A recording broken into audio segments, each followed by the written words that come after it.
Satan is ever ready to seduce us with sensual delights. I never forget a face, especially when I've sat on it. You're listening to After Dark with Super Marcey, an adults-only podcast, hosted by Super Marcey. After Dark podcast contains discussions about exploitation cinema, censorship, controversial films, sex, and much more. Discussions about films may contain spoilers. Due to the nature of this podcast, some topics and themes may not be suitable for everyone. Discretion is advised. Please see the show notes for more information. Sit back, relax, and remember, what happens after dark stays after dark. Enjoy the show. Light of my life, fire of my loins, my sin, my soul. Although I have taken the form of Caius Caligula, I am a god.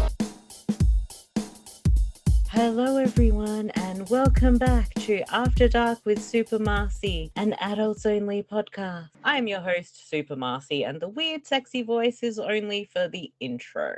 For this episode, we will be looking at two films from Ken Russell with Crimes of Passion and Whore. This episode is in collaboration with Imprint Cast, which means I'm not alone for this episode. I'm joined by two very special guests, one who is making his return to the show and one who is here for the first time. First up, welcome back to the show, Tony Michas, and you know him from Imprint Cast. Hello, Tony, and tell us a little bit more about the After Dark and Imprint Cast collaboration. Well, hello to you, Marcy, and thank you once again, as always, for the invite. You're very welcome. Thank you for coming back. Believe me, it's an absolute pleasure. Anytime you need me on, I'll be there for you. You're a part of the family, definitely. Now, yes, this is Imprint Cast's first collaborative episode with, of course, After Dark, and Marcy, I can't thank you enough for that. The reason being is because for this special episode, we are discussing two Ken Russell movies, and one of them has been released on Imprint Films. I had the bright idea of why not do a collaboration? Like we can, for the Imprint Cast, obviously, we'll only have the whore discussion because the other film, Crimes of Passion, is definitely not on Imprint, but whore is. So I thought, why not kill two birds with one stone? And let's do this collaboration together. Yeah, and love doing a collaboration, and I think it's After Dark's first one as well, so it's very exciting. And yeah, our other guest is making her debut on the show. Please welcome Suzanne. And you may have heard Suzanne also on Imprint Cast as well as Indicator Cast. Thank you for joining, Suzanne. Hi there. Thanks for having me on After Dark. Even though it's daylight savings here and it's still very light, I can talk dirty day or night, and I can talk Ken Russell day or night. You can also find me on my own podcast, which is Laudanum and Lace. But thanks for having me. It's really exciting to be on a new podcast. Thank you. And yes, I encourage everybody to check that out. And of course, at the end of the show, you can listen to where you can find us and all of that cool stuff. But yeah, it is a Ken Russell podcast with two of his films. So before we get to discussing the films, I thought maybe we would have a little discussion just about Ken Russell and maybe how we discovered Ken Russell, what some of the favorites are, or anything about Ken Russell. And I thought I would start off with just a little, my introduction to Ken Russell, which strangely enough was with Whore and The Devils. As a young film nerd, seeing a film with the title of Whore was a little eye-opening, so I did dare to check it out. And I can't remember if I told this story before, but I ended up seeing The Devils probably not too long after that when I rented out something else, and for some reason The Devils was put into the wrong cover. So I opened the cover and it's The Devils, and I hadn't really heard of the film, and I just thought, all right, I'll I'll watch this before I take the video back to get what I wanted originally. So you can listen to my discussion about The Devils, which is on the first episode of the podcast. Yeah, as you can imagine, very interesting experiences for a young teenage Marcy. But yeah, as I've gotten older, I've aimed to see more of Ken Russell's films, and I've seen the likes of Gothic, Altered States, and Lair of the White Worm more recently in the past few years. And I've definitely gotten something out of each film. And I appreciate that they all have a distinct Ken Russell style, but are still very different from each other. And he's certainly one of the most fascinating filmmakers, I think, to grace us over the years. Suzanne, what do you want to discuss or have a chat about with Ken Russell? So I can't actually remember which was the first Ken Russell film I saw. I assume that it was The Devils, or it could have been Gothic. But I began to piece together all of these films that I'd seen as his body of work, and I developed a really great love for what he does. And what I love about his films so much is that he is so bold and unafraid in his dedication to his art, and also the subject matter that he is broaching. And those subjects are often difficult or taboo, especially in the case of the films we're discussing in this episode. And I really admire that dedication to art and just putting it all out there, basically. And there's another thing that I really love about his work is that it's a wonderful intersection of the arts within his films. So not just the art of filmmaking, but also visual arts, literature, dance, and music, because he's done, like artist and musician kind of biofilms. But even in films you maybe wouldn't expect, the arts do pop up in terms of music or dance or literature. And as someone that, studied visual arts, I kind of love that rounded kind of vision and love of the arts that he expresses through his films. Yeah, I definitely understand that completely. I know exactly what you mean. Tony, I'll pass it to you. Well, my very first Ken Russell experience was Tommy. And I saw that because my sister was obsessed with that film, and she's been telling me, because I used to work in the video store back in the day, and she's been telling me many times, please get Tommy, I love that movie. Okay, no worries. Then I watched it with her, and it was certainly something different, to say the least. One thing about Ken Russell is all I can say is this is how I can describe him: passionate, transgressive, over the top, and unforgettable. The films of British iconoclast Ken Russell have rarely been surpassed in their feverish visual imagination and sheer audaciousness.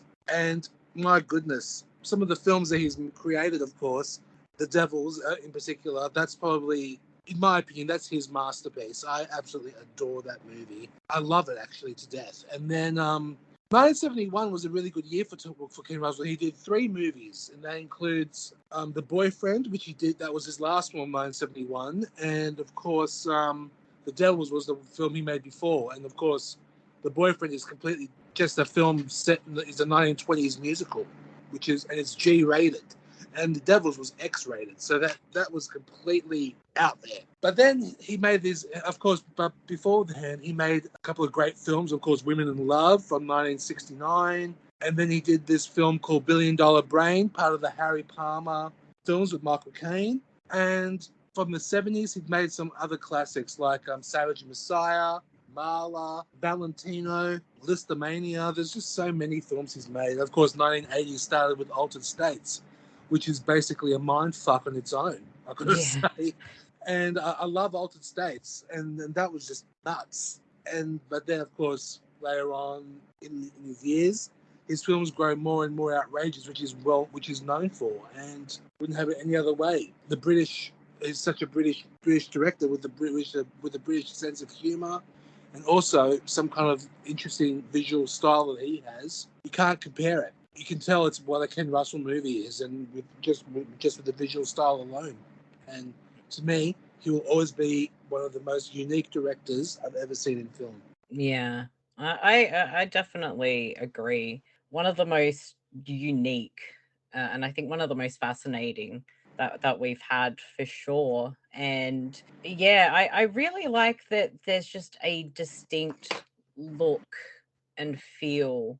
No matter how different the films, you just know that it's Ken Russell. And I think that's something really special, that it's something that's so distinct but so like his, that you know that it's his, and you can tell if something's a bit more of an imitator. It's not quite the original. I don't know if you kind of agree with that. Yeah, of course. Yes, and I think we'll definitely have a lot to discuss in terms of well, visuals and style and all sorts of themes with these two films. And if you're both ready, we can get straight to the first movie. Bring it on. Bring it on. All right. First movie up for discussion is Crimes of Passion. There are no secrets in the dark. There is no act that cannot be committed. In Women in Love, he crossed forbidden boundaries. In Altered States, he explored the unknown powers of the mind. Now he explores the most provocative power of all.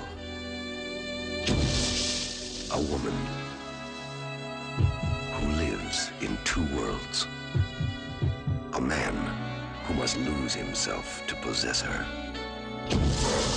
They are strangers. They are lovers. They are outlaws. But their crimes are crimes of passion. Which was, of course, directed by Ken Russell, written by Barry Sandler, and it stars Kathleen Turner, John Laughlin, Anthony Perkins, Annie Potts, and Bruce Davison. The plot synopsis, which I grabbed off IMDb: a mysterious woman, a fashion designer by day and sex worker by night, is hounded by two men, a married father of two children and a sexually repressed preacher.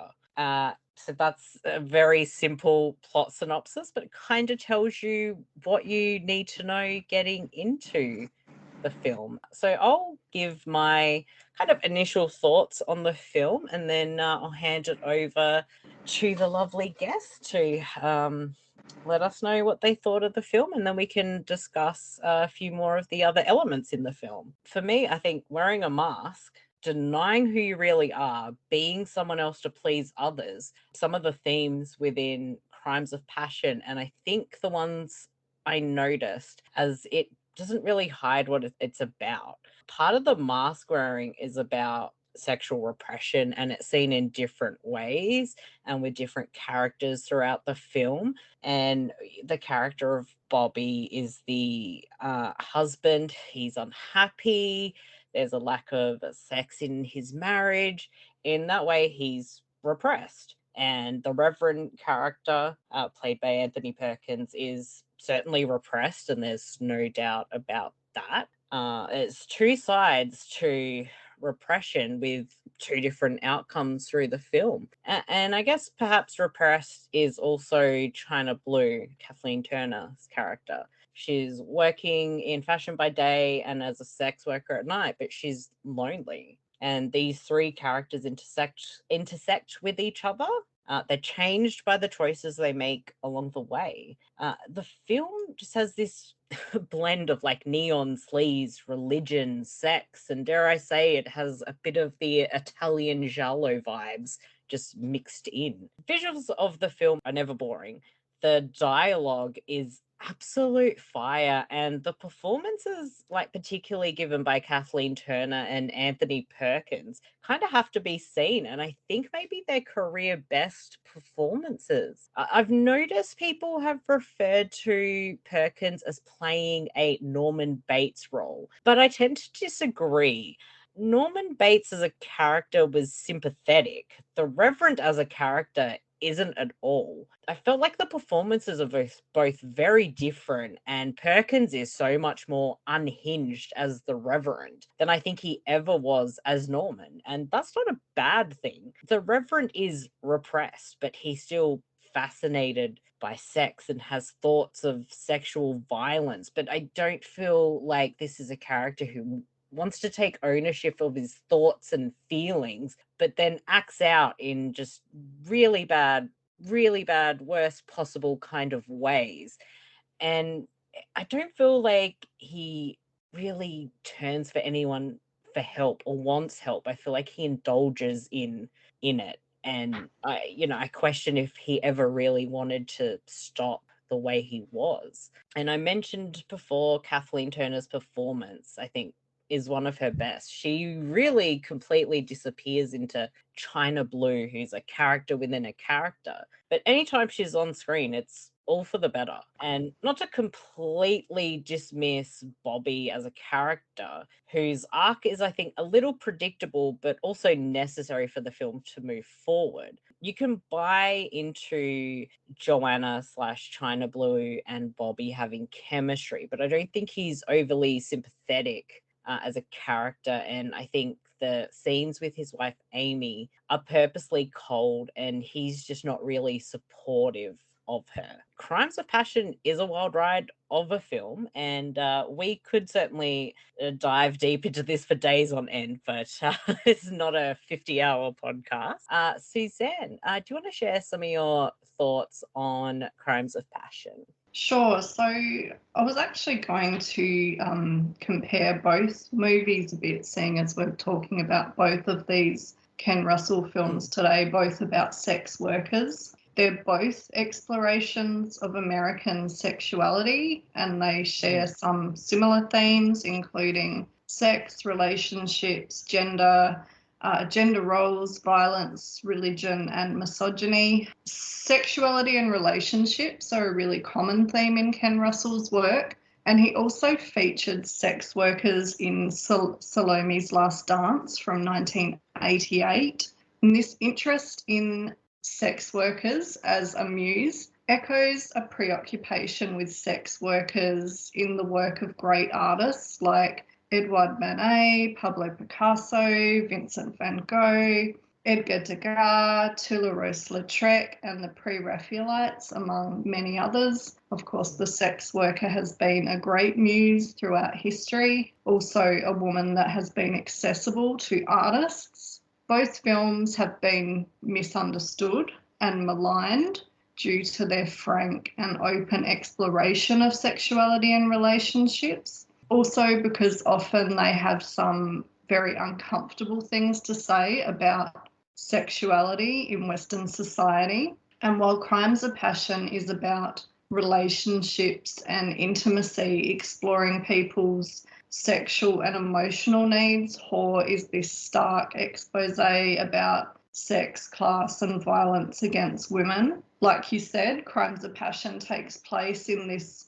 world of hyper-reality, neon, stylized, sensual, very fetishized. But Whore is grounded in this more gritty realism and is at times an uncomfortable and very confronting film. Both use black humour as a vehicle to tackle their difficult themes, but also combine realism and a stylised approach. And this really unlikely mix might have been a bit confusing to some viewers. When I read reviews, I certainly find that people do misunderstand the black humour of these films, and it really just clicks with some people. But to Ken Russell's credit, I think it works just amazingly well. Like, it's just beautiful. Both films are also very dialogue driven, which is another thing I like about Ken Russell's films. They're like mainly quite dialogue driven. And Ken Russell did say himself that he believed a film should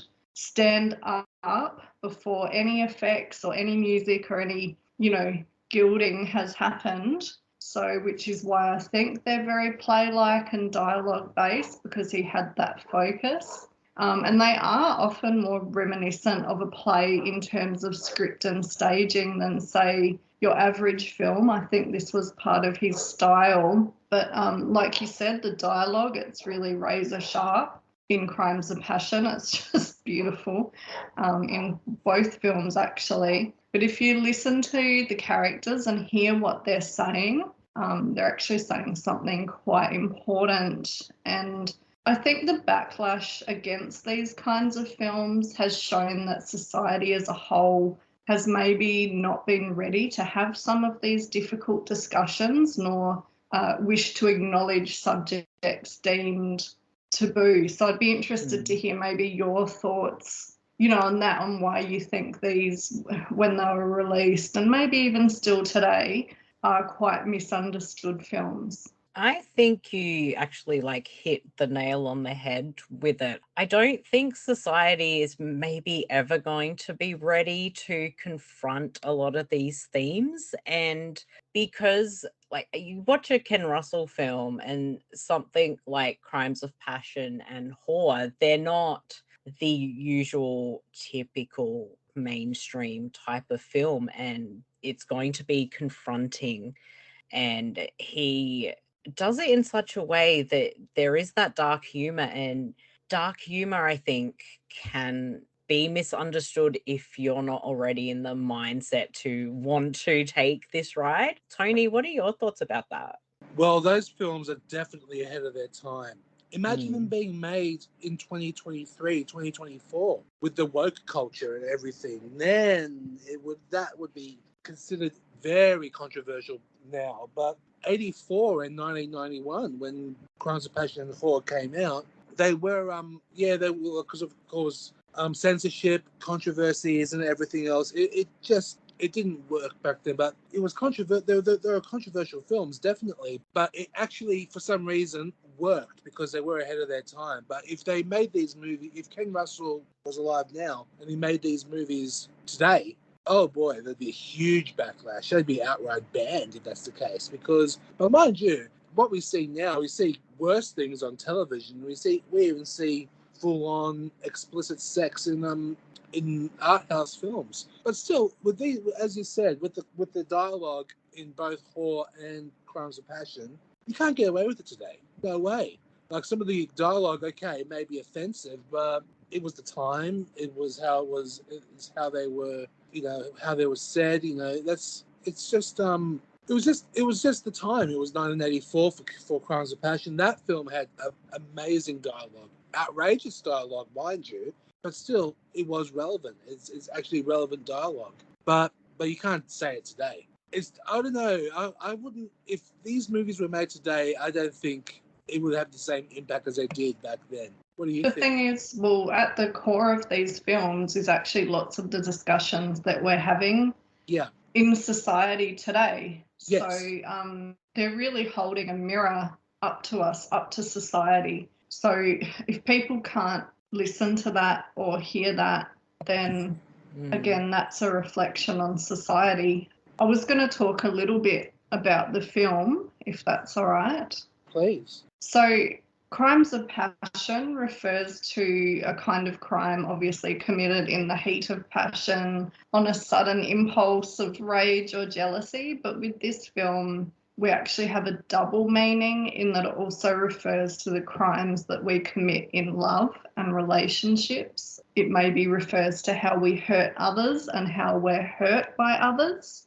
Like Marcy said, it's just a joy to be immersed in this stylish, sleazy, colourful world of lurid neon lights, and it heightens the senses and sensuality with this film. It's this visual decadence that's really deliberate and contrasted, of course, by the cold, mute tones of domestic suburban life, and the excess of Rick Wakeman's score adds to this sensory load that the film delivers. The film is commonly mistaken for an erotic thriller, and I think a lot of people were attracted to it for the sleaze, for the neon, which certainly attracted me to it. But it's really not an erotic thriller, especially, it's nothing like Basic Instinct or anything like that. It's actually a film about relationships And it explores the different needs of men and women, both sexually and emotionally, as it delves into the world of these characters. And Marcy, you talked about this, the happy unmarried couple, the sex worker China Blue, the deranged preacher, and then, of course, all of China's clients as well. And each of these people is seeking to fulfill a human need, and some of them are healthy and some of them are unhealthy.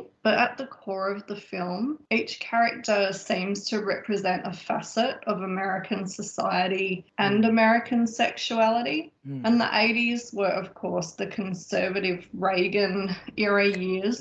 Yeah, which championed the traditional nuclear family and what were considered these superior American values. I just did inverted commas in the air with my fingers. In terms of morality, so the traditional nuclear family is represented with Bobby and Amy, and it also has a visual and musical cue with that Lovely Life song, which once you hear that song, it's totally stuck in your head forever. And this song, it highlights the growing disillusionment with marriage and traditional gender roles that was taking place in the 80s, when an increasing number of people began to question institutions like marriage, religion, and traditional gender roles, which is exactly what this film does. Do you guys like the song? It's a Lovely Life. I adore it. I know some people watch it and they just say, what? And it's like, but when you watch the video clip on TV that the characters are watching, you see it's this kind of materialistic, American romance crumbling and their marriage crumbling. Interestingly, the wife in that film is, I think it's Ken Russell's daughter. And the little girl is either his other daughter or his granddaughter. I can't remember. I believe they're both his daughters. I know Victoria Russell played the wife, but I believe the younger girl is Ken Russell's younger daughter, I believe. Yeah. So there's some trivia. And Marcy, like you said, both Ken Russell and scriptwriter Barry Sandler talk about this film as being about the masks that people wear, these facades and public faces for polite society or what's expected of us. It asks questions, what side do we want to show to the world and what side do we show behind closed doors? Yet also, what is our true identity when it's all stripped away? And this is the difficult question that our characters are dealing with. What is their true identity as an individual? And also, obviously, this plays into relationships as well. Bobby and Amy's marriage is breaking down parallel to this crumbling of traditional values, and it's this anxiety that was taking place in society at the time as well, that too many people are getting divorced and this and that is happening, and people had a real anxiety about this. Their different needs are not being met in the marriage, and lots of people, when you read about this film, they call Amy a prude. However, I think that's a bit unfair, as we see her need as this more emotional need rather than sexual. She isn't so much frigid as bloody exhausted, bearing the cognitive and physical overload that many women face in fulfilling the needs of traditional female expectations in modern society, which expects women to basically wear all these faces of womanhood all at once, like the dutiful wife and mother, seductress in the bedroom, as well as the working woman. However, she also represents the America satisfied not to question itself or engage in frank sexual or social discussion, which is what this film is trying to do. And I talked about this anxiety surrounding the collapse of moral society. So it's no mistake that Bobby's business is a home security firm. This really enforces his role as the protector of the home. Yeah, the home being this place of the nuclear family, the heterosexual relationship, traditional gender roles, Christian morality, monogamy, and the missionary position. It enforces this sense of hypervigilance to keep the outside world and the other out, the other being that neon world of China Blue, a world of alternative lifestyles, alternative sexuality, alternative values, which Bobby slowly begins to discover as he steps outside of his box, which is the home. So I'll talk a little bit about the characters, or did you have any comments about anything there? I just want to add in about Amy character. And yeah, with some reviews, it's like she's a prude and da da da da. But it's like, because Amy and Bobby just don't have this open communication with each other, they're both suffering because they aren't telling each other what they need. And I think that it's all very purposefully cold for the reasons you said. And it feels like people are very unfair to that character when, she's just as messed up in a way as Bobby, that they can't be truthful to each other. And it could have been the case that we wouldn't have had a movie if these two had an open and frank conversation. But that is a lot with anxieties as well. I just wanted to, add in that little bit. But yeah, you can continue.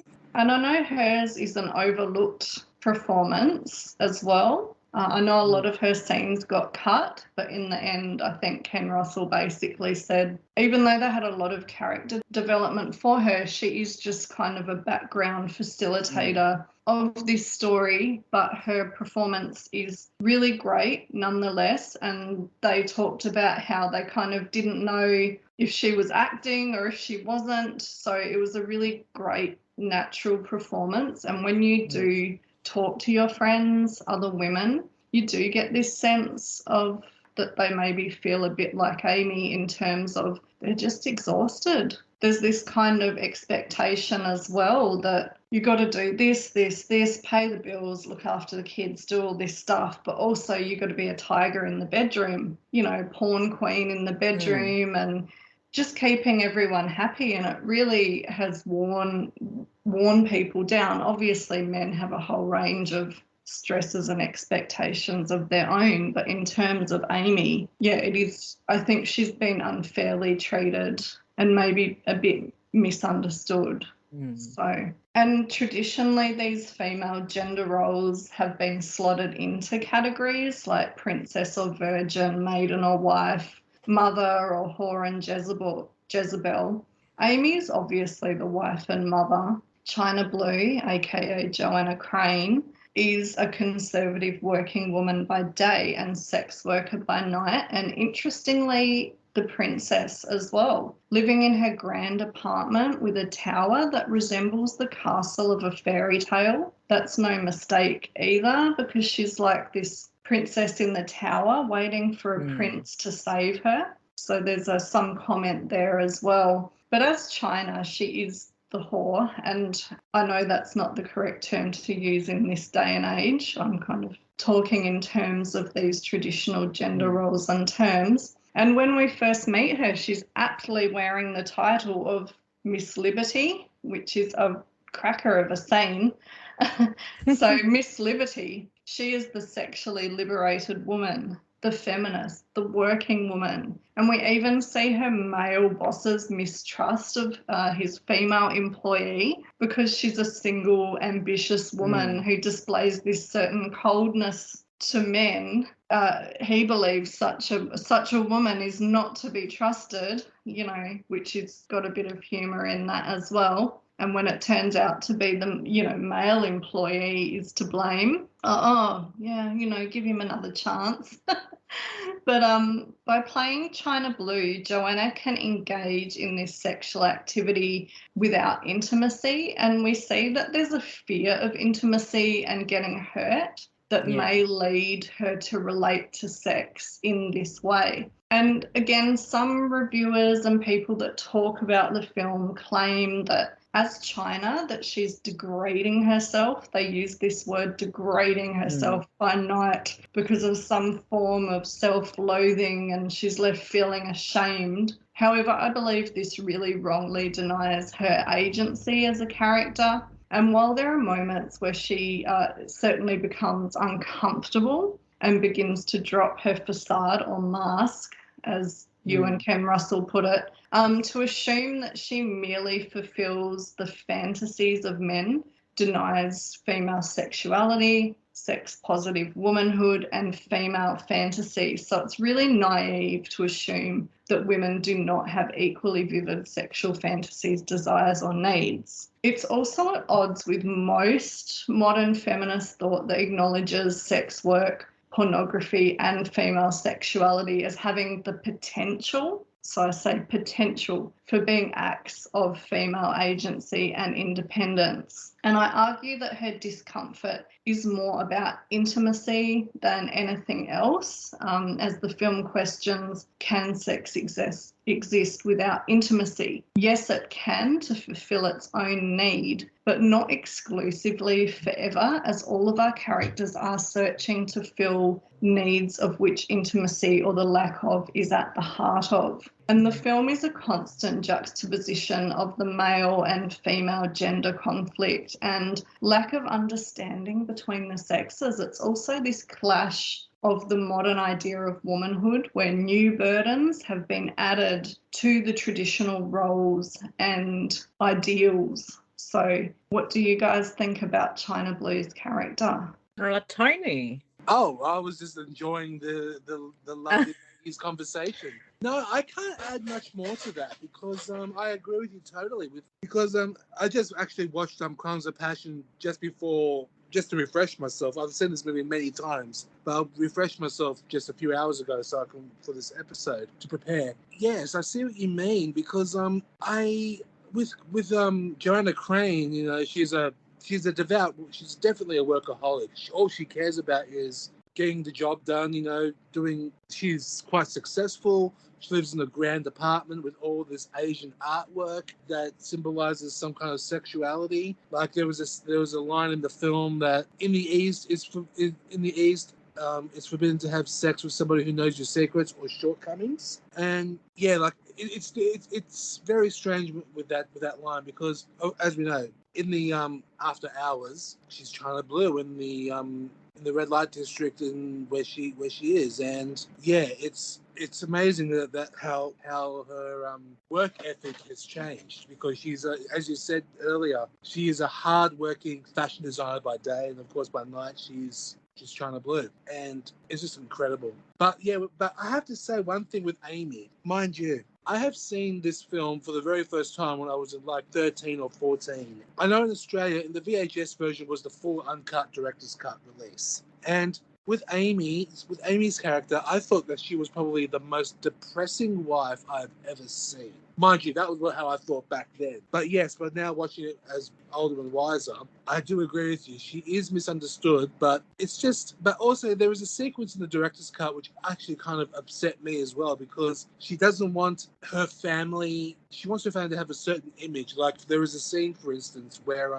her daughter's asking for some cake or something. I forgot what she wanted. She goes, "No, you can't have one. You have two already. Fat girls will never get married." Oh, yeah. I know that it's a bit of a wife that wants the perfect family, but she knows deep down that she'll never have it because she's so unhappy, so not in love with Bobby, and she seems very embarrassed by Bobby, especially by that barbecue sequence that they had. She's never happy. She's always saying that every time they make love, she just doesn't feel anything. But the thing that got me was she said, "You're always satisfied." That's not the point. If you love each other, you both feel there was a certain connection that you have to feel, that the greatest sensation after you have sex. And that scene, it was just so hard to watch. It was so sad because she was so down and so angry and so, I don't know. Well, yeah. But now watching it again, I do understand her, but back then I thought she's just a prudish, depressing wife. But now I get it. Yeah. Oh, sorry, I was going to say, yeah, she definitely represents all those very traditional female gender roles. And like I said, the, traditional family values and those kind of dreams that people grow up thinking that's how it's meant to be. You get married, you have the children, it's, you know, this, that, whatever. And obviously, like she says, no one wants to marry the fat girl or whatever. It's kind of enforcing all those things, and that's the way this film makes a comment and holds a mirror up and shows us this other side, and, you know, talks about questioning ourselves, questioning society and all those kind of ideas. And just to talk a bit about the barbecue as well, Bobby's penis dance. Mm-hmm. So I see that it's a really odd scene to include in there. To say the least. Yeah, but I think that is symbolic of him kind of asserting his masculinity, or, you know, reclaiming his sexuality, reclaiming his masculinity. Yeah, that's how I see it, because at first it's just kind of makes no sense, but then where it's placed in the film, it's kind of about him reclaiming his self and his sexuality and, yeah, his masculinity. Yeah. Yeah. Yeah, I think, with where it is in the film, that definitely makes sense. Yeah, and obviously Kathleen Turner's performance is just pure gold in this film. It's just a joy to watch. She just relishes it, and she's just so bold in this role. And it's, like Teresa Russell in Whore, both very bold roles, and of course actresses that take on these kind of roles, they cop a lot of flack from the media, and people call them career enders and, you know, this, that, whatever. But it's, as an actor, I think it's a really bold artistic thing to do, to be unafraid and kind of take it by the balls, so to speak, and just put it all out there and just go 100%, which is certainly what both of these women do in these roles. And I can't possibly get through a podcast, especially one called After Dark, without mentioning Showgirls. So obviously that's a great example of an actress that just took the brunt of, you know, all the hatred for the film, which is not fair. No, of course. No. But Suzanne, I'm going to ask you one thing. You have met Kathleen Turner, and you got her to sign a poster of Crimes of Passion, which I am so envious about. Have you actually asked her anything about? Of course, no doubt you probably would have asked her something about Crimes of Passion. I did. Yes, when I met her, I was smiling like a complete idiot. I probably resembled Anthony Perkins' character in this film when I met her. No, just kidding. But I took, so she signed a Crimes of Passion movie poster for me because I absolutely adore this film. I just think she's just so brilliant. I mean, she's brilliant in everything, but this film is just so fantastic. She was really pleasantly surprised to see a Crimes of Passion poster. Apparently now mainly people remember her as Jessica Rabbit, which I kind of wouldn't have picked, but that's apparently the main pop culture thing. I would have thought maybe Romancing the Stone. Apparently most people kind of into her for Jessica Rabbit. But anyway, which is another great voice role. But anyway, she said about Crimes of Passion that Ken Russell is a genius. She didn't feel that the film, just to kind of not quote her exactly, just give the gist of what she said, it maybe didn't turn out as they had expected, but that there are moments of genius in the film,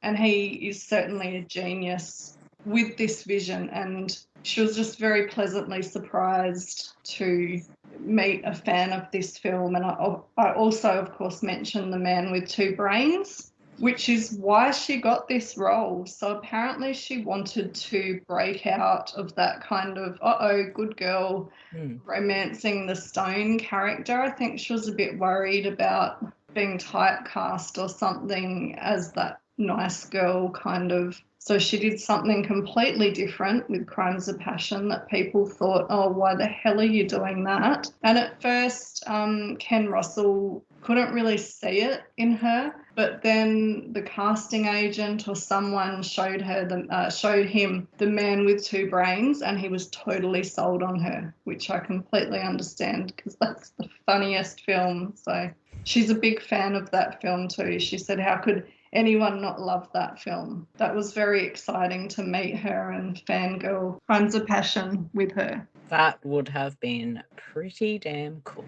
I'm still envious of that. But I gotta tell you, my favorite Kathleen Turner performance in her movie career, in her filmography, is Barbara Rose from The War of the Roses. That is probably my favorite black comedy. I just love it to death, especially. Oh, goodness. The constant bickering with Michael Douglas and Kathleen Turner. You can't help but be entertained throughout the whole movie, even though it was dark and twisted in some ways, but she was incredible in that movie. I think pretty much everything she's done is great, and she just really throws herself into everything she does. She's just this consummate professional actress. She obviously loves being an actress, and it's a role like China Blue that makes you fall in love with, actors and acting, because it's this character role. So. Yeah, I think she's just fantastic as China Blue, just overall, because she's playing, essentially she's playing almost three different characters.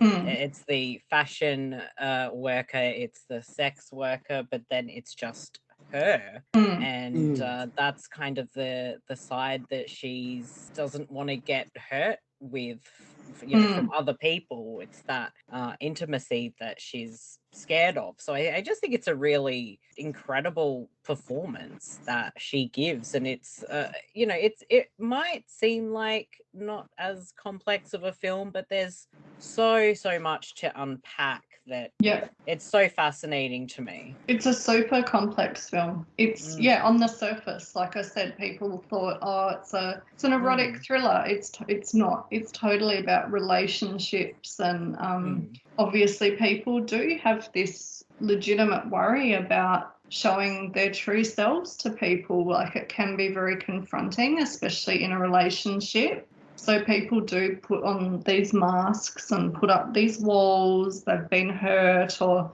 maybe they're not even sure of their identity. They need to try out different things to learn who they are or learn something about themselves. But not to forget Anthony Perkins. So No because way. This film has not just her blockbuster acting, but his performance, of a lifetime. It's one of his greatest performances, and I adore Anthony Perkins. I adore him in this film. He's so frenzied and sweaty, and he really took this role on 100%, and his interactions with Kathleen Turner are just brilliant. You can tell they just absolutely loved it, and he really got into the role in terms of...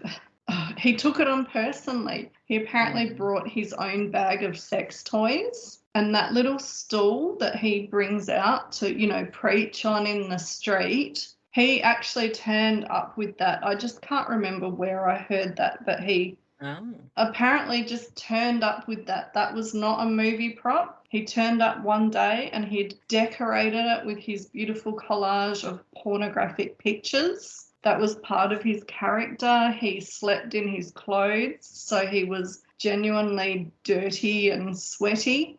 He apparently sniffed poppers or amyl nitrate before takes. You actually see him sniffing them in that first time we see him in the peep show. He's like looking through the little peep slot doing a popper. So he was totally in character. He was high. And just kind of immersed himself in this whole sleazy world of sex and the sex industry and peep shows. And obviously poppers were a big thing in the 70s in the disco scene. They were also a big thing in the gay scene as well. So I love the connotation of that this preacher you know, he's lurking around peep shows, he's going into sex shops and getting these poppers. You just wonder, what's he up to? When he's not on screen, what the hell is he up to? So your mind can really get into that. And I guess the funny thing about that is there are people like that use this kind of facade of religion, but they're really, really up to naughty things. Yes. On their own time. They're like quite shocking. So I like that. And of course, him in this film, with what this film has to say, his life was outside of this traditional American, you know, values as well. Being a gay man, he was one of the other in the, you know, happily married little house in the suburbs, you know, kind of thing. He had this whole side to him in real life, which I think is quite touching. And obviously the role of his character, Peter Shane the preacher, represents the religion at the core of American society and these traditional values. We're presented with the conflict between religion and sex, which is an age-old struggle and a theme explored elsewhere by Ken Russell, particularly in The Devils. It also highlights this hypocrisy I talked about of this conservative mainstream morality and values as vanilla society seeks to censor, judge, sanitize and exclude some people, while also consuming pornography and the sex trade to the tune of billions of dollars and playing out all kinds of fantasies behind closed doors. And the film really opens these doors and explores many facets of sexual fantasy and fetishism. So it's like you get to peer behind these doors. Who are these people? Are these like, you know, guys from the suburbs kind of heading into the red light district and doing, you know, whatever their darkest, deepest fantasies are?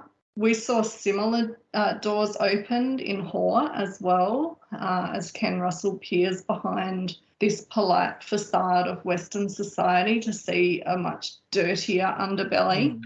The preacher also enacts a role which represents a legacy of punishment and violence perpetrated against women, going back to the story of Eve in the Garden of Eden, where women have been blamed for the original sin throughout history. We even have a reference to Eve in the opening of the film. The preacher seeks to punish and free China, and like the church, while doing so, commits atrocities in turn. And the theme of violence is also explored through the infamous cop nightstick sequence, which uses this dominance and control cop fetish, intercut with images of conflicts between police and civilians. I think that they're images from the civil rights movement. I'm not totally sure on that. Again, it strips away this thin veneer of polite society to show a darker side in the same way that Whore exposes this quiet, everyday perpetration of violence in our society. So I know that the cop fetish scene was a real controversial one that shocked people. What did you think of that scene? Tony, do you want to go first? Sure.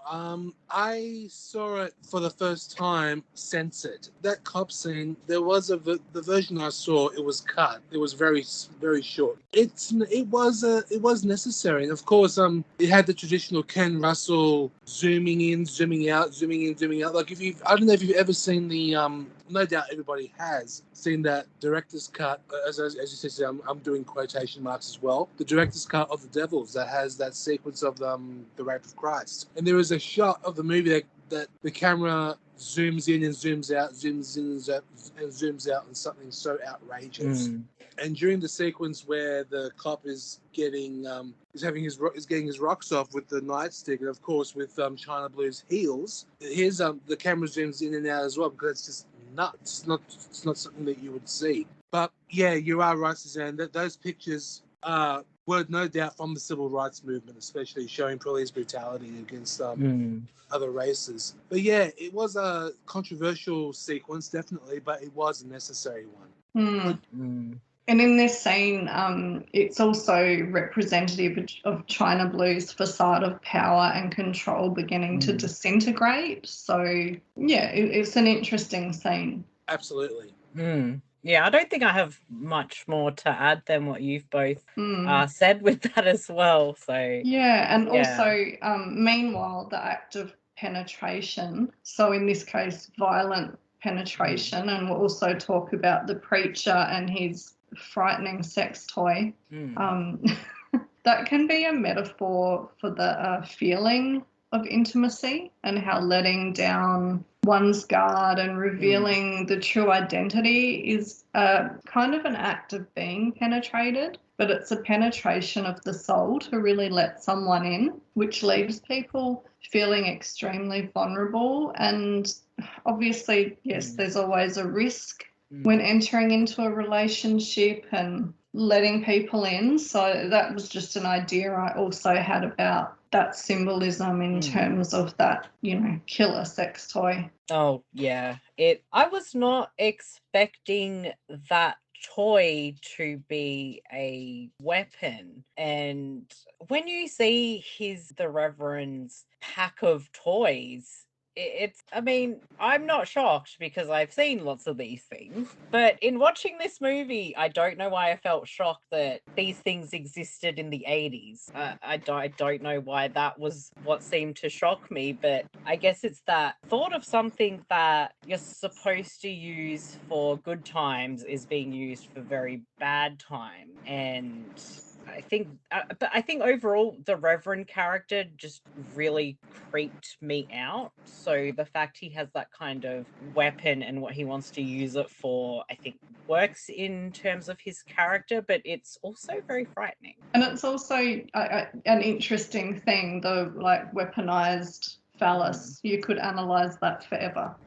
Oh, absolutely. If you're into gender politics and stuff, you could talk about that forever and think about it forever. So like you said, there's so much to this film. And Tony, you mentioned the art in the film. Yes. So I can tell you a bit about the art in the film. Yes, please do. Yeah, so I was interested in highlighting some of this art used within Crimes of Passion as inserts for sexually explicit content. It's interesting that such a sexually explicit film, in fact, shows relatively little, leaving it up to the imagination to fill the gaps and using these images. Again, whore actually shows very little explicit content.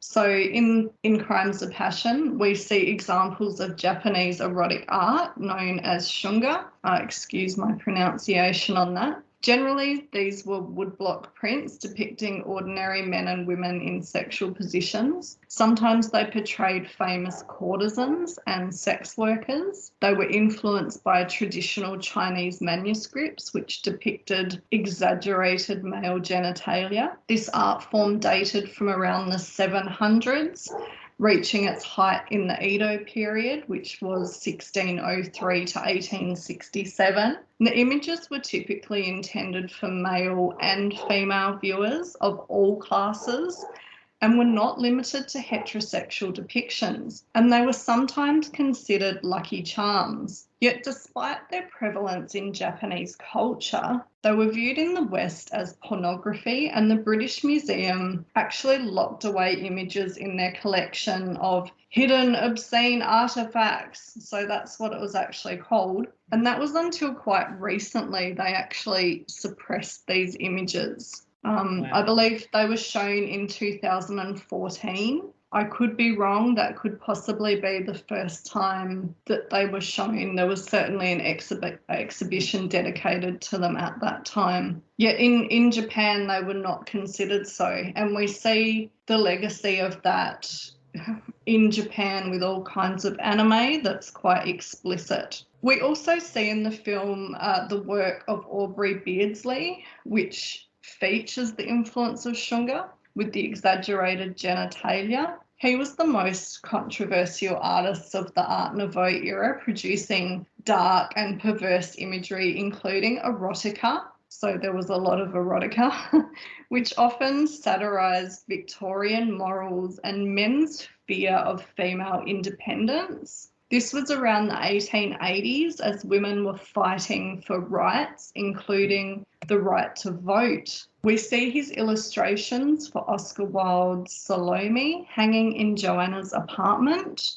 particularly the beheading of John the Baptist. Salome, of course, traditionally represented dangerous female seductiveness and sexuality, and some versions of the story claim that her erotic dance of the seven veils held the king and everyone enthralled, and she asked for John the Baptist's head to be severed as a reward for her dancing, or as a bargain for her dancing, and it was given to her on a silver platter. This artwork and story is also visited in Ken Russell's Salome's Last Dance, which is actually about Oscar Wilde and his play, and it features these same artworks, or some of the same artworks. We also see Gustav Klimt's work, including the very famous painting Kiss, which I'm sure most people have seen. This depicts romantic surrender, and these works about intimacy enforce the themes of the movie as Bobby and Joanna's relationship develops. And the other important work intercut is Sir John Everett Millais' Ophelia, the very famous pre-Raphaelite work depicting the drowning of Ophelia from Shakespeare's Hamlet.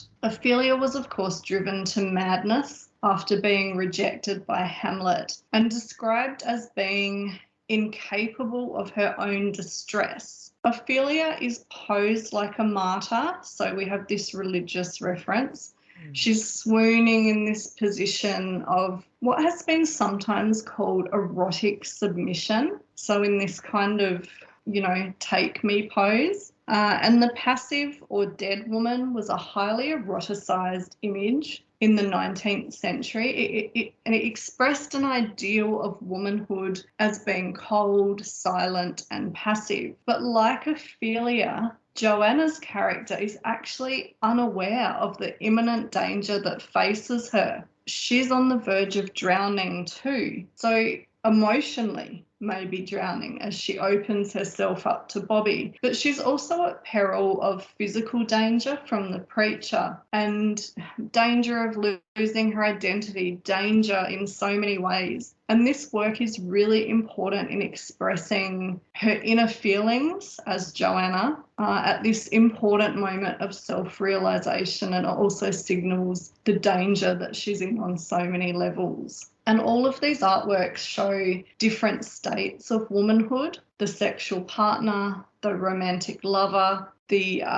seductress, temptress, and the passive woman. And the use of art from this early kind of art to modern reminds us of the history of erotic art and the human fascination with sex and eroticism, which actually dates back to the Paleolithic period from which cave art exists of sex acts. Erotic art is also found in ancient Sumeria and Assyria, but it really got wild and exciting in ancient Greece and Rome, where there's a wealth of erotic art still surviving to this day. Ken Russell also said that Joanna's art in her apartment shows an intellectual and intelligent awareness of her sexuality, while it reminds me of the idea that love and making love was historically considered an art form, from the art of courtly love to the art of seduction. Young women and men have been groomed throughout the ages for marriage, but also as highly trained courtesans and sex workers. Yeah, it's a very interesting use of art in this film, which is not kind of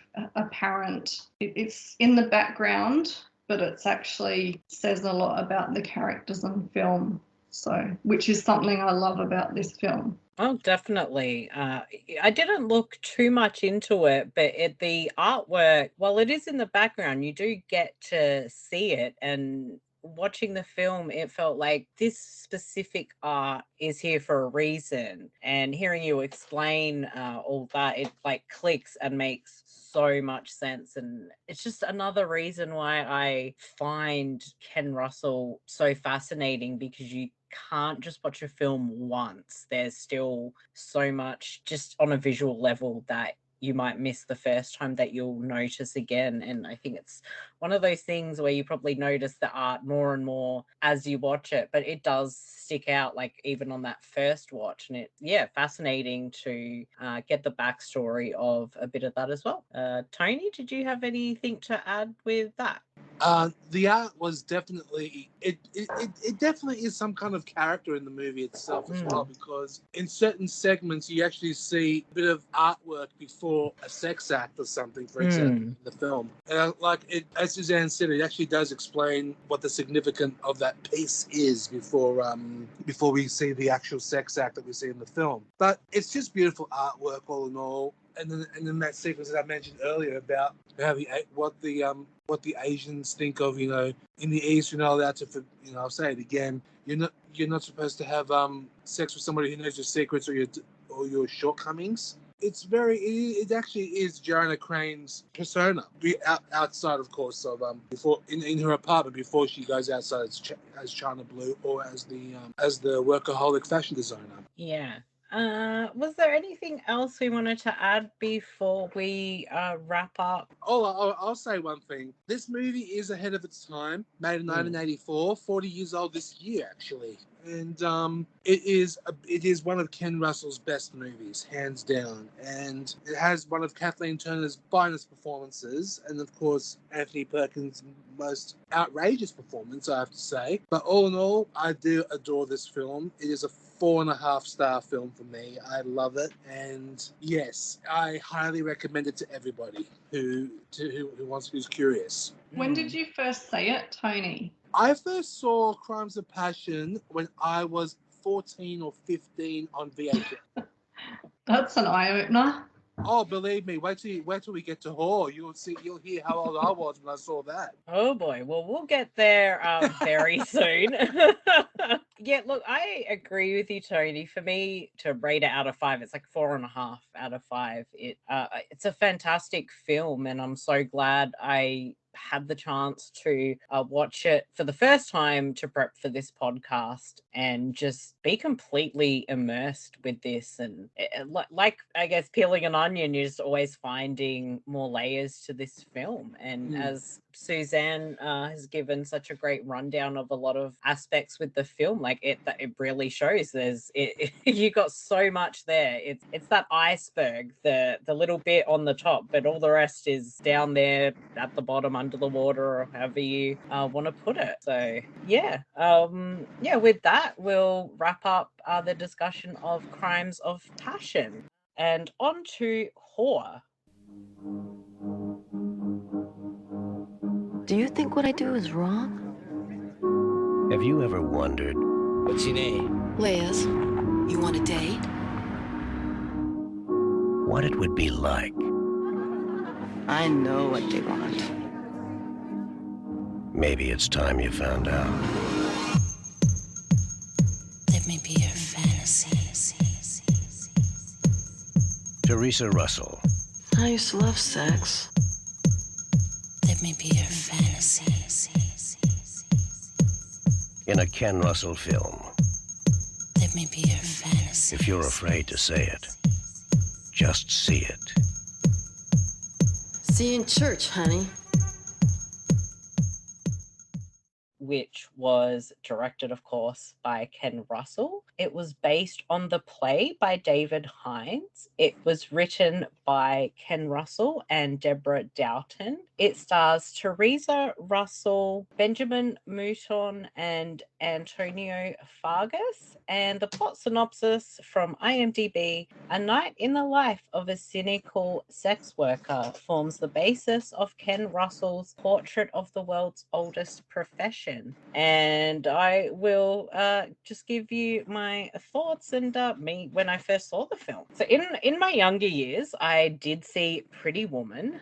One could argue I was perhaps too young, but actually that was a tamer film back in those days for me. But even back then, I felt that the film really glamorized the sex work profession but also used it as a Cinderella style story. And yes, films can be pure fantasy, but it didn't really play that up so much. But then I saw Whore a few years later, and I was still, as mentioned in speaking about Ken Russell earlier, I did see this when I was a young teenager. But yeah, seeing Whore, it felt like it was a more honest and provided a much more genuine side to what sex workers went through back in that time, or we could even say today or forever. Rewatching the film now, and thanks, of course, to the Imprint release, it has so much more to say than just a night in the life of a sex worker. It really dives into the way women are treated by men, by society, and the narration, I guess, of Teresa Russell's Liz throughout the film, which, you know, is told directly towards the audience, I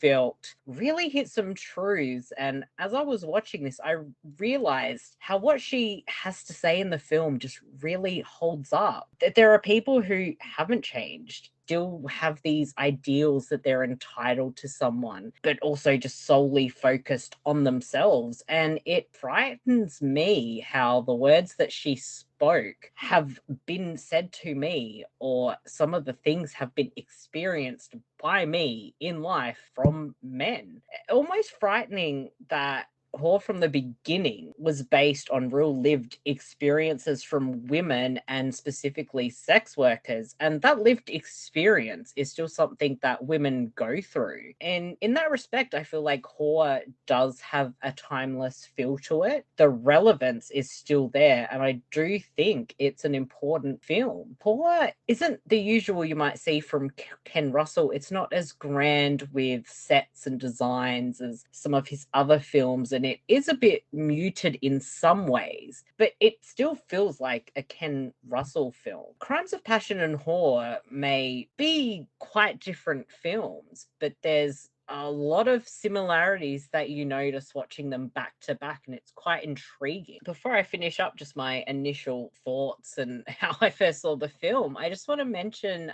Teresa Russell's performance. I really liked her a lot as Liz, and I felt like every part of that performance had a purpose. And there are times where, and I've seen this in some reviews, that she overdoes it or it's over the top, but I felt that it worked for the character and the story. It might not be a perfect film, but it really hits some important notes, and it is a film that is certainly worth dissecting and being discussed, which is, you know, another reason I'm really glad that Imprint does, you know, release films like Whore that may not have been seen very much or didn't really get much for release. And it's a really great opportunity to see these films or rediscover films like this. So yeah, Suzanne, give us some of your thoughts about Whore. I agree. I'm really happy that Imprint released this film. It's been lost for quite a long time. As you said, Tony, it was back in the video days. It was around in video stores. I don't believe it had a proper DVD release. Missing in action, as with Crimes of Passion, a misunderstood film. As I mentioned when we were talking about Crimes of Passion, because maybe as a society we're not ready to have some of these conversations because it has a lot to say. So I'm glad that Imprint is bold enough to release these important yet maligned and misunderstood films, because they are important. And this is an important film. I can't remember when I first saw it. Must have been on video. I couldn't really remember much about it. I just had this desire to see it again and could never see it again because obviously there was no DVD. And I was originally attracted to it because of the cover. It's so in your face in the video store, and you kind of look at it. It says Whore, and you look at it and, oh, that looks naughty. You know, I need to see that. It's so intriguing and you're curious about it. So I finally ended up seeing it. And obviously it probably wasn't what I expected, and it wasn't what a lot of people expected. And the title, whore quite confronting. And there's so many colourful words in the English language alone to describe women in derogatory terms. And it's an irony that this film's licentious title forces us to confront this and actually say it, even if we don't want to say it or use the word. It's quite cheeky. It also maybe makes us stop and think about how this word has been used throughout history to categorise, disempower and shame women.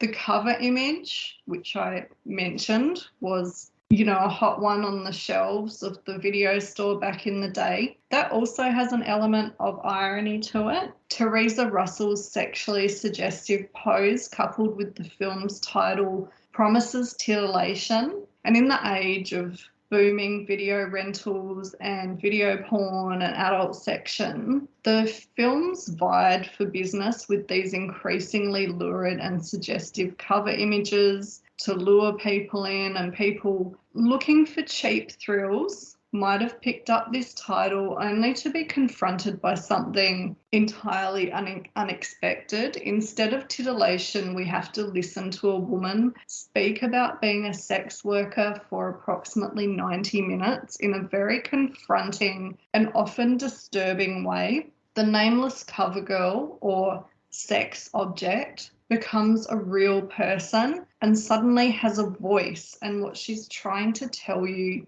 is not pleasant most of the time. It does have its lighter moments, but overall it's not pleasant. And it actually mocks male sexuality and masculinity, which is really confronting and probably would have, offended some people, or people kind of took it in the wrong way, I think. And it's really interesting that we have this film by a male director that manages to do that so eloquently, and actually it works so well. And it's a disturbing message for people. Obviously it doesn't refer to all men, but it holds up a mirror to society and has this very important message. And you mentioned Pretty Woman, Marcy. So Ken Russell apparently made this film as a response to Pretty Woman, the 1990s romantic comedy blockbuster. And Ken's film is certainly the antithesis of director Gary Marshall's light and bubbly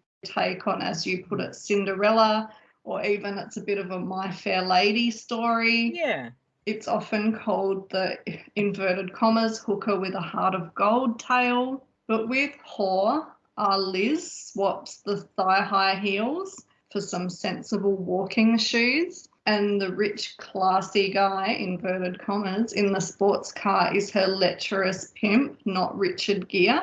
And he does take her to a fancy French restaurant, though, and Liz even quotes a couple of Julia Roberts' lines from Pretty Woman, but he's like a horrible person who totally uses her up and turns her out. And I love Pretty Woman, but its absurdity is not lost on me, and obviously not on Ken Russell either, who responded to the glossy, palatable prostitute with a film based on the real-life accounts of sex workers. These accounts were based on playwright David Hines' interactions with sex workers in Britain when he worked as a cab driver. So he wrote that play that you mentioned it was based on. And then his script was Americanized by writer Deborah Dalton, who had also previously done research involving sex work, and describes the women as, when given the opportunity to tell their stories, as pouring their hearts out to her. And this is in essence what our main character Liz is doing in this film. As I mentioned, Ken Russell seems to take inspiration from art and literature in all his films, and in the case of Whore and Crimes of Passion, they recall the tradition of first-person accounts of prostitution published in the 18th century. These were a trope of sentimental fiction, but also the subject of pamphlets arguing for social or moral reform. The accounts of famous courtesans were also lapped up by the public of the day. While China Blue in Crimes of Passion is more in line with the titillating tales of eroticism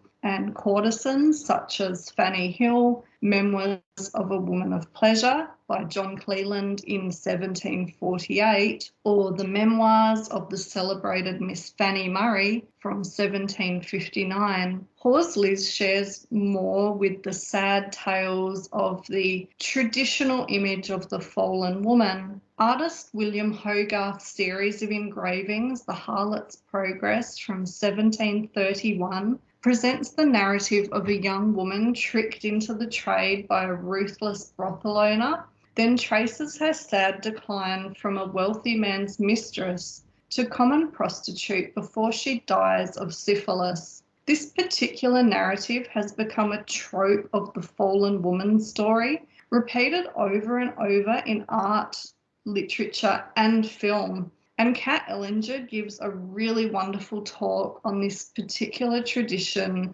of literature in the bonus features. I'm just looking at the disc now. Her feature is Legitimate and Illegitimate Women in Ken Russell's Whore, video essay by author-critic Kat Ellinger. So I highly recommend checking that out because it gives a fantastic background to these kinds of stories, and these kinds of stories have been told maybe for longer than we expect. In Les Miserables in 1862, Victor Hugo offers us a sympathetic account of Fontaine's demise, from beautiful young lady to bald, toothless streetwalker. This work highlighted the important social issues in regards to the poor. Liz's tale in Horse certainly follows the narrative of the harlot's progress and is reminiscent of the shocking reality of Fontaine in Les Miserables. It also highlights similar social issues that Victor Hugo wrote about, such as a link between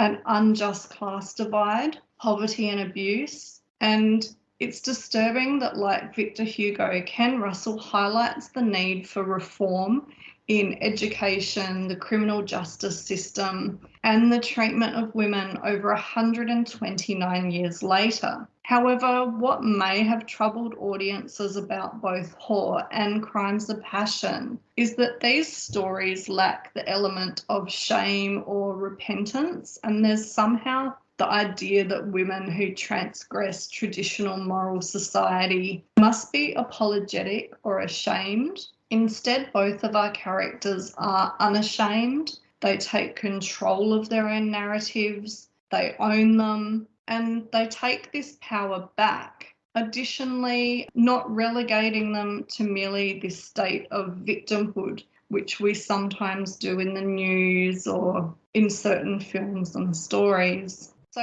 equally, what is so powerful about this film is how we've already mentioned, this film is the true account of sex workers, often in their own words, which gives them a voice and allows this demographic of women usually ignored to tell their own story. It's holding a mirror up to society and how we treat some of our most vulnerable people in terms of socially ingrained misogyny, entitlement to women's bodies, which you mentioned, Marcy, violence against women, and then in terms of the justice system and the social structures which openly persecute and discriminate against sex workers and against some women, while also denying justice for acts of violence which they're the victims of.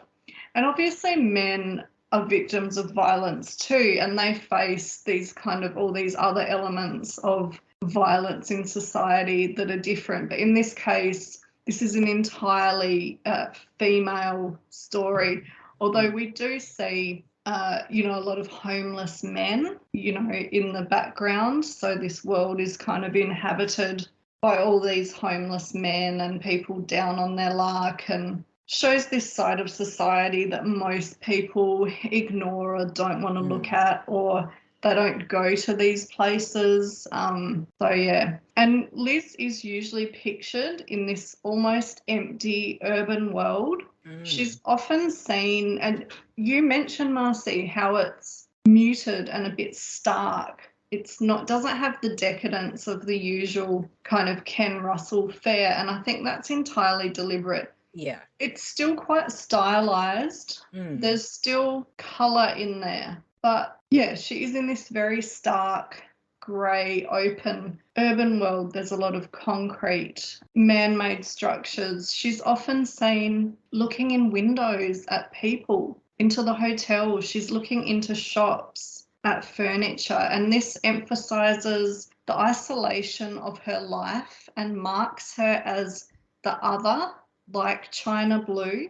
She's shown in this separate space from moral society and traditional values, which is, of course, the home unit, suburbia, churches. She exists in this other place, separate. And this enforces the discrimination and prejudice that many sex workers face, often working outside the law due to sex work being illegal in many places, lacking basic legal or workers' rights and benefits, often denied basic things by institutions like even bank accounts, loans, FPOS, credit card facilities, square payments, whatever, all that kind of thing. And then they're also often denied justice when they do face harassment or violence. So recently in the news here in Australia, we've had articles about sex workers, so people doing, I guess, webcam kind of things and all different kinds of sex work being denied financial rights. So being unable to use PayPal, being unable to be granted credit card facilities, and there's very few financial institutions that will facilitate, any kind of payments or transactions for sex workers because it's linked traditionally with crime or this and that or whatever, but it really, really disadvantages women that do this. And they can only use certain institutions, which are super high fees, really kind of difficult to navigate. Tax is an issue. We see again and again this kind of class of women, okay, I'm going to say men as well here, but sex workers in general facing all these things. And so people perpetrate violence against them and it's going unchecked until the perpetrators of this violence commit violence against the average citizen, the rich white girl, the middle class guy, whatever. And they start looking back at people that have committed these horrible crimes, and there has been a pattern of abuse of sex workers and these really vulnerable people, yet it's gone completely unchecked, and these people have gone unchecked and been able to keep committing crimes and escalate. So it raises a lot of interesting issues, and like you said, it's no kind of mistake that she is in this very empty, stark space.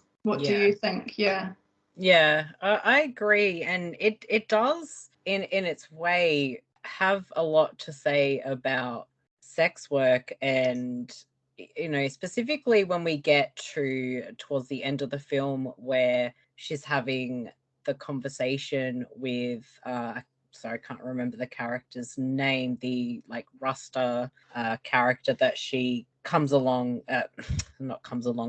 across several times, played by Antonio Fargas. And they both kind of discuss if this was legal, you wouldn't need a pimp, you wouldn't be in danger from this stuff. And it has so much to say. It's it's known as the world's oldest profession. Why is this still so highly illegal, so taboo? Why do we allow something like pimps to function who literally just exploit and are violent to their workers? I'm not saying that for every single thing out there. Maybe there's one good pimp, I don't know. But it does have a lot to say about this and the stigma around sex work. And, even though this film being made what it was, as I mentioned, there's a timelessness to it, but you can certainly add parts of what you brought up with being a sex worker, if you're doing it in person, online, it's still very difficult. You can't access the simple things to get paid, and you need to rely on another service who will fee you, and it's you're less and less trying to make a living and paying every other person for it. She's in the empty world. The only place that she kind of really is at home, not at home, accepted, is in the strip club. So she's the only time she's really surrounded by lots of people is in the strip club, where she goes for her martini or whatever she drinks. So that again enforces this, you know, being kind of just locked in this world with other people in the same industry. And it's interesting, in that club we also see I think it's Stephanie Blake. I believe she's the stripper. I could be wrong. Maybe Tony knows, but she crossed over into mainstream film, but she was Miss Exotic World. I believe she was a burlesque dancer. Maybe someone can fill us in more on her career. Totally unprepared. But we also see in the film Ginger Lynn, who was a famous adult star in the 80s and 70s, 80s, part of the 90s. There was a real boom when some of these adult actresses became real stars, but they had a real prejudice in when they tried to cross over into mainstream film, and they found it extremely difficult. So it's interesting that Ken gave her a very, you know, this little role in the film. Tony. You are right, Suzanne. That was Stephanie Blake, who was the stripper, who was the sex worker who was doing the dancing in the strip club. And yes, it is very strange now how, because of with today's economy, dollars going down, and it's hard to earn a living now. It's literally, you have to do something on the side to do it. Like, of course, nowadays, most recently, as everybody knows who's listening, there are now online services, you know, like OnlyFans or whatever you want to call it, and they have to make a living themselves. You know, it is difficult out there. This world now, economy crises and everything, it is hard work. But yeah, it is very strange that now that these new laws, you know, they're not allowed to get all these, you know, these services, you know, like credit cards, as you said, Suzanne, earlier. It's outrageous. How people I think it's always been like this though, and the excuse is that, oh, you know, it's money laundering or linked to crime. Right. Or whatever, but it has been in the news recently that there needs to be some kind of reform or change to protect these workers. Absolutely. Obviously men as well as women. There's all kinds of people in sex work, and with both Crimes of Passion and Whore, we see different sides of this kind of sex work as well. So Crimes of Passion, as I mentioned when we were discussing that, is definitely has this kind of female sex positivity to it, and this modern idea of feminism and feminist thought that sex work has the potential to be empowering. And aid women's independence, etc., that they have the choice and right to decide. And we see that China Blue in Crimes of Passion has more autonomy. It's maybe, generally speaking, a more positive experience for her, a more empowering experience, whereas we see the total opposite in Whore. So it shows all the different kind of levels of this kind of work. So for some people, it can be empowering. It can facilitate independence. They like the work. But then we have this really terrible experience showed to us in Whore. Yes. And it's an experience that says a lot about society and the way that she is treated, because she is vulnerable. Society in general, absolutely. But like one sequence in particular, which I will mention now, in Whore, that actually shows how what people think of sex workers. Like, there was a sequence in the movie where where there is a scene that's outside the cinema. And the Ginger Lynn, who plays, as you said, plays a little role in the film, was brutally stabbed. And of course, Liz wanted to help her out. Like, what could she do? Like, and all she could think of was rushing to inside the cinema to go to the bathroom to help her wounds. And then, of course, the box office girl just calls the manager, and then the manager comes into the bathroom, and goes, "What are you doing here? How dare you?" And then she sees the blood, and then instead of helping her out, instead of helping her, calling the police or something, the manager actually grabs some kind of, I think she's wearing gloves, I don't remember, or grabs another set of tissues, picking up the bloody towels off the floor and putting them in the bin, just in case patrons and all that will catch the virus. I'm not, the AIDS virus. And I just thought, what the hell? It is actually quite extreme how sex workers were treated back then, and unfortunately, I hate to say it, which are treated right now. It's just a job, Someone has to earn a living, but also with sex workers, it can also be it is also another form of income. I know a few sex workers, not personally, but I know some from what I've read also have unfortunate habits to support. Like heroin addiction and other drug addiction, and of course their pimps being with them, and obviously they don't give a shit about them. All they care about is their money and their and just supplying the business. But it does, unfortunately, that does happen. But as near the end of the movie, as you mentioned earlier with the pimp, I gotta say, seeing that pimp played by Benjamin Mouton, he was probably one of the most vicious pimps I've ever seen on film. Oh, you're not wrong. Like, he has this facade of being nice. Yeah. But he's the scum of the earth. And I'm not going to lie, I've met many, I'm not just going to say men. I'm just going to say I've met many people who that reminds me of, where they have this facade. Oh, I'm a lovely person. But then the second you get anywhere in there, they are absolutely horrible, and they don't treat you well. And you get those kind of vibes from someone, do not associate with them or go to somebody you trust to get you away from that. It's such a stark reminder that, this guy's a pimp, but let's just be fair. There are people that don't need to be a pimp to be this kind of scummy and disgusting towards other people. That's right. Absolutely. Yeah, he's a real slime ball, and that's why I love the contrast to Pretty Woman. Like, there's that humor in that he's the guy in the suit in the sports car, but he's the pimp. He's not like the handsome Richard Gere. No. And her hero at the end, her knight in shining armor, turns out to be the homeless crackhead guy. Mm-hmm.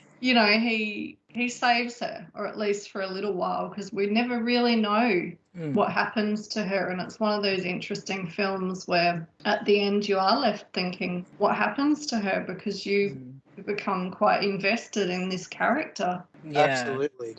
Yeah, and it is interesting that, she is kind of saved by the person you probably wouldn't expect it. But I think that subverts expectations because, as you mentioned, like, you see a lot of homelessness in the film, and society as a whole, I feel like, just tries to ignore that there's these problems. And I'm not saying that everybody does that. It's just, a lot of people just don't care, don't want to know, don't want to be invested in it. And this film is like, you don't know who these people really are that are on the street. You don't know their story. You should not just ignore them. And the fact that through the film, they kind of have this friendship because he's not being absolutely fucking horrible to her like every other person she comes across. Indeed. It also shows, I guess, as well, so does Crimes of Passion, these different kinds of sex work. So it shows violence and abuse shows this very dark side, but we do have these lighter moments where we see that they are helping people as well. So helping people feel connected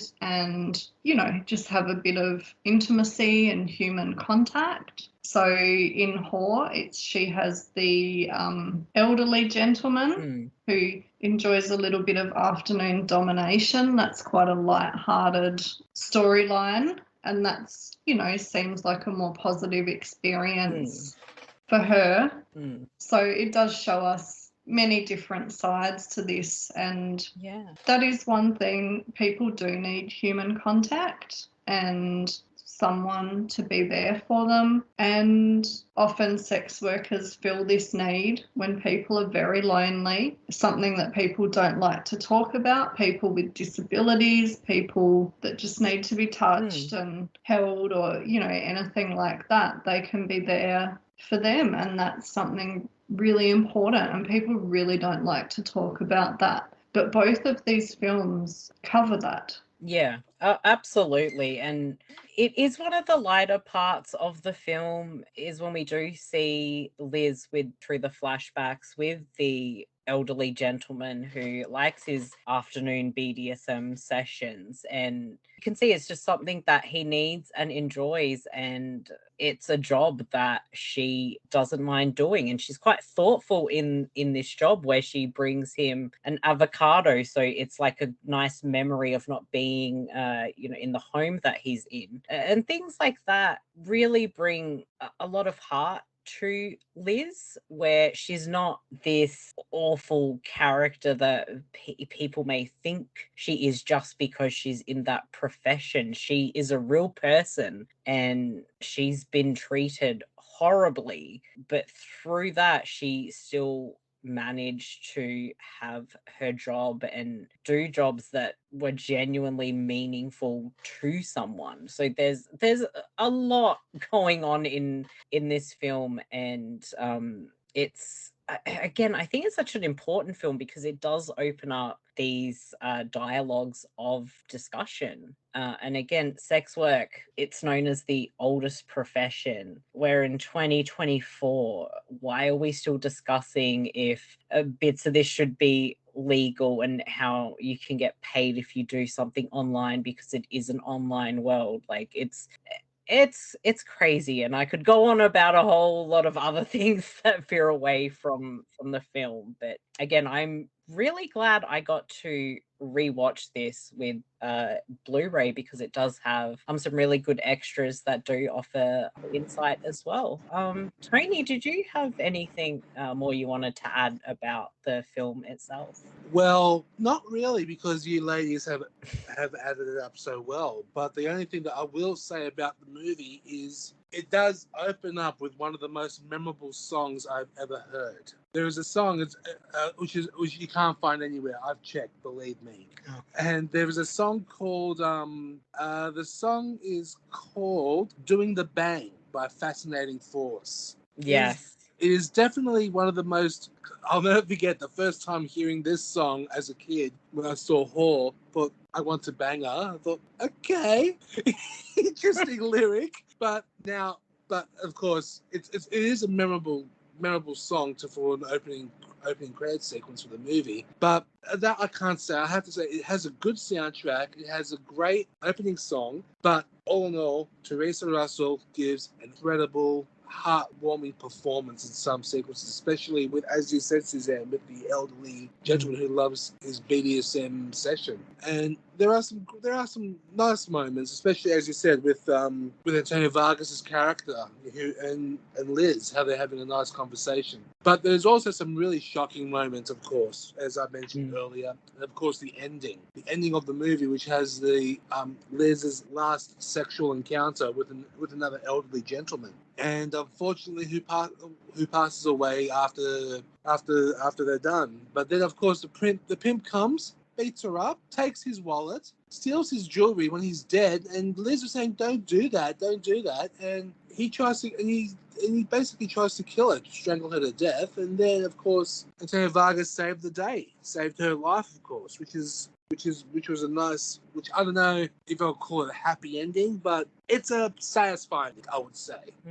It does leave things open-ended It because you does. do wonder, like, what happens to her, what happens to the Antonio Vargas character. Yes. But yeah, like, it's a very interesting way that the film kind of concludes with that, you know, customer that she's not all that interested in, and she monologues a lot of truths when she's doing that. And again, I'm thinking in my mind, I feel like, you know, modern online dating in the last however long it's been, 15 years, let's just say, at least in my experience, that there's men on these apps and they kind of treat you like you're a sex worker when you're supposed to be seeing them, or it's a date or something. And things that she says, like, oh, they want to hear how good they are, how big it is, all this. I'm like, they really do, and they really treat you like that, except they just lead you on and don't give you the money at the end. And it's just astounding that